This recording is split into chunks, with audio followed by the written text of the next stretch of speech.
সন্ধ্যায় নাস্তা করতেছিলাম, হঠাৎ করে আপু বলে উঠলো, চল আজকে আর বাসায় নয়, আমরা বাইরে খাবো।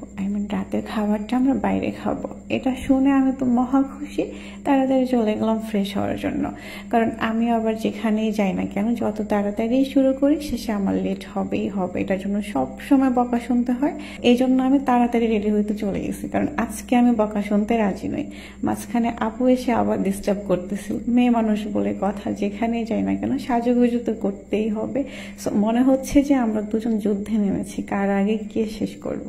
আর আমার কথা কি বলবো সেটা তো না বললেই নয়, যেখানেই যাই না কেন লিপস্টিক তো আমার লাগবেই লাগবে। এটা আমার অনেক পছন্দের একটা জিনিস। এই তো আমার রেডি হওয়া শেষ। সো অলমোস্ট রেডি আমি। এখন শুধু আপুর বাকি আছে, উনি এখনো রেডি হইতে পারেনি। আর এই তো আমি বসে বসে গান শুরু করে দিয়েছি, কারণ লাইফে প্রথমবার আমি একটু তাড়াতাড়ি রেডি হইতে পারছি। এটা নিয়ে আমি তো ভীষণ খুশি।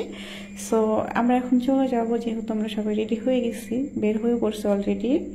ও হ্যাঁ, আমরা যাব হচ্ছে শরীয়তপুর টু মাদারীপুর হাইওয়ে মঠের বাজার ভাই ভাই হোটেলে। আর এই তো আমরা চলে আসছি, ভেতরেও চলে যাচ্ছিলাম আমি, আপু, নুসরাত। আর এই যে ভাইয়ারা আমাদের হচ্ছে একটা টেবিল পরিষ্কার করে দিচ্ছিল, আর আমরা এখানে বসে পড়তেছিলাম সুন্দর করে। এরপরে হচ্ছে যে আপু একটু ঢং করতেছিল আমার হাত ধরে, আর নিজেও একটু ঢং করতেছিল, ঢঙ্গি বলে কথা। এরপরে খাবারের জন্য অপেক্ষা করতেছিলাম, খাবারটা কখন আসবে। সো ফাইনালি আমাদের খাবার চলে আসছে। আর আমরা নিয়েছিলাম হচ্ছে খিচুড়ি আর হচ্ছে হাঁসের মাংস। হাঁসের মাংস আমার ভীষণ পছন্দ, তো আমি তো একটা শেষ করে আরও একটা নিয়েছিলাম। অ্যান্ড খাবারটা অনেক মজা ছিল। সো খাওয়া শেষ, আমরা এই যে হাত ধুচ্ছিলাম, মানে দুষ্টামি করতেছিলাম দুজনে, মিররে একটু ঢং করতেছিলাম।